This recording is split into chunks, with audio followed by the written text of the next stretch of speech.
to Diya Kumari.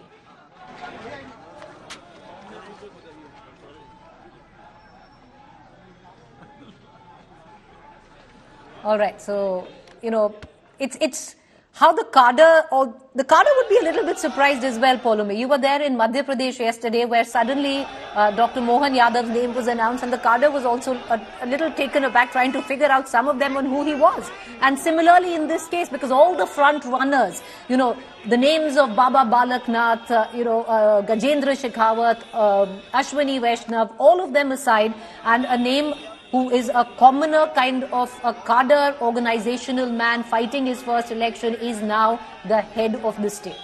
Absolutely. The cadre definitely must be very surprised with this choice. But also there's one refrain that I heard in Bhopal, which I'm sure is the refrain on the ground in Jaipur as well at this moment, is that ek samanya karyakarta CM ban sakta hai. What the BJP has done ahead of the Lok Sabha 2024 elections is that they've enthused the cadres. They've told everyone, koi bhi mukhyamantri ban sakta hai. There's no tradition, there's no legacy. It's not that someone has been a two-time chief minister, so she has to be made the chief minister. Four-time chief minister in Madhya Pradesh, so he has to be made the chief minister. There's no such thing.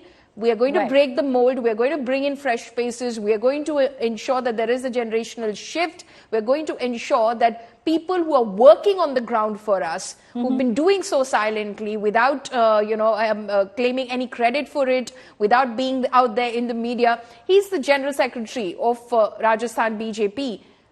True. Four times, yes. And you wouldn't have known he's part of the state unit. Most of the cadre wouldn't know. They'd be looking at who's the new chief minister. And I would think that's what keeps the cadre going. It enthuses the cadre, the flesh and blood of a working unit or an organization like the Bharatiya Janata Party. But having said that, I think there's one commonality. Koi bhi ban sakta hai, but off late they need to be close to the Sangh or where the RSS is concerned. Let's cut back. All right, visual streaming in.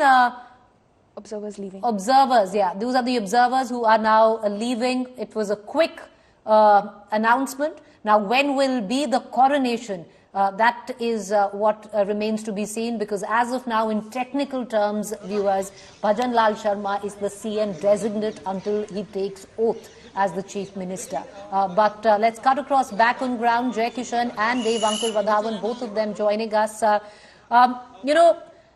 Jai Kishan, coming to you first, awarding a Samanya Karyakarta, someone who many of the workers, the cadre would be looking at, and who is Bhajan Lal Sharma, no administrative experience, 6 months before general elections where you have the Prime Minister on a ticket and the task is cut out. You have to deliver 25 out of 25 where Rajasthan comes into question. That's a big ask.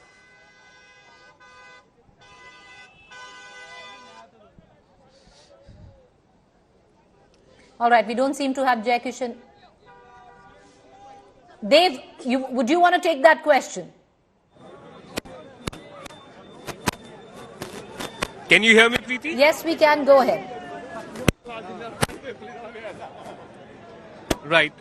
So right now it seems that, the combination that has prevailed, it's primarily before the Lok Sabha, the kind of permutation and combination that the party leadership was looking at to enthuse the party's cadre right at the base. They have decided on a name who is a first-time MLA, who has although held the post of the Pradesh Mahamantri for 4 times, and he was chosen from Sanganer Assembly constituency, despite the fact that he hails from Bharatpur, and I know for a fact that he was keen on a ticket from his home district, but that did not happen. And eventually it was what we are given to understand by our sources within the party, Preeti, is that it was at the behest of the top leadership of the party that the Sanganer seat was decided as the one from where Bhajan Lal was to contest, and he had won by a margin of more than 40,000 votes. So the things seem to have fallen in place for him.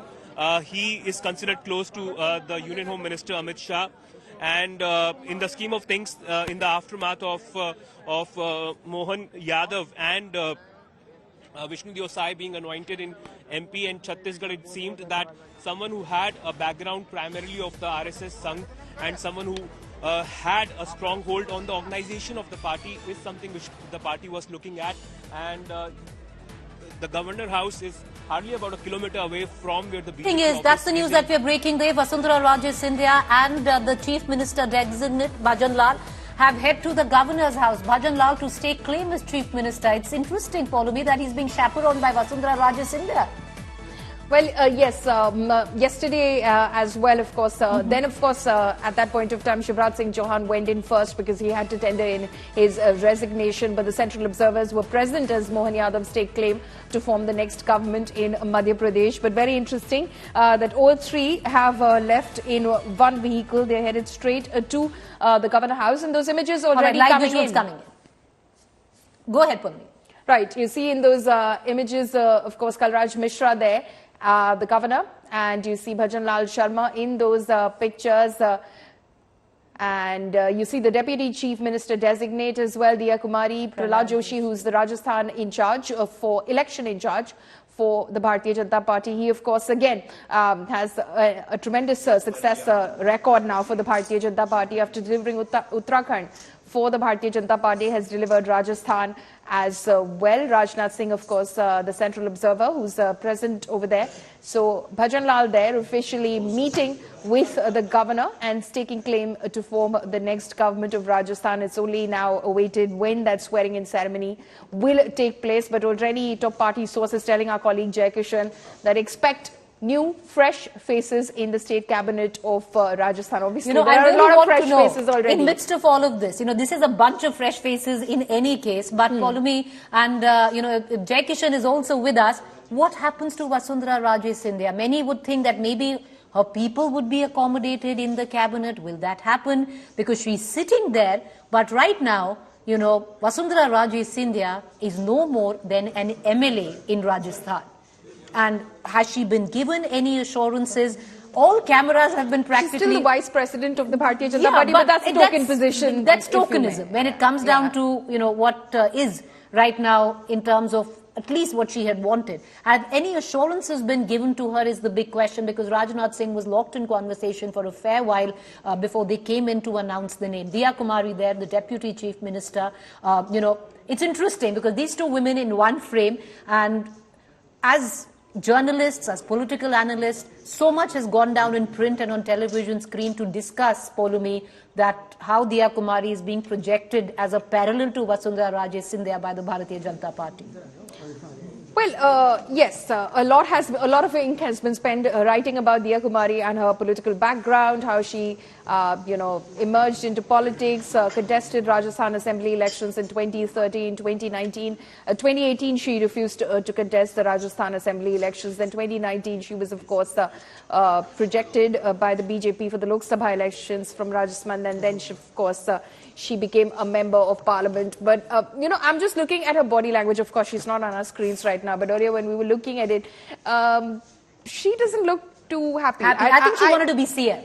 It's so funny because when I was interviewing her also, when we were in Jaipur, and I'd gone to her constituency, and every time, because her name was there as possibly front runner, BJP face for chief minister, every time I tried to ask her that is she in contention, and all the women around her would say, Diya Kumari, ugly chief minister. She'd say, chup ho jao, chup ho jao. So immediately, but yeah, you're right. In fact, when she came in to tender in her resignation as a member of parliament, the whole bunch of them, on that one particular day, 10 of them went in to the Lok Sabha speaker's But she's been the most rewarded of the 10. Of course. She's been the most rewarded today. None of those others have a position right now as we speak. So, but she was the one. The others kind of, stayed back, hung around, possibly chatted a little bit with their parliamentarian colleagues because, it's probably the last time for a while that they're going to be back in parliament. So they were saying their goodbyes. She was the one who went right out of parliament within seconds of tendering in that resignation, not speaking to anyone, not, chit-chatting with the media. She didn't have time for that. She just left. And, I don't know, if I'm looking at her body language, if I'm reading it right now, it doesn't seem like she's too very happy or content with that position at the moment. Diya Kumari not content, but if one is to read body language or any kind of language, Vasundhara Raje doesn't please read her, though she smiled through the whole ceremony. Yeah, what of Vasundhara Raje Scindia right now? That's going to be, while the newspapers tomorrow, where at least Rajasthan is concerned, will have a headline of Bhajan Lal Sharma. We'll talk about him being close to the RSS. We'll talk about how he's a Brahman face, just 5% where Rajasthan is concerned, but also now the 6th Brahman chief minister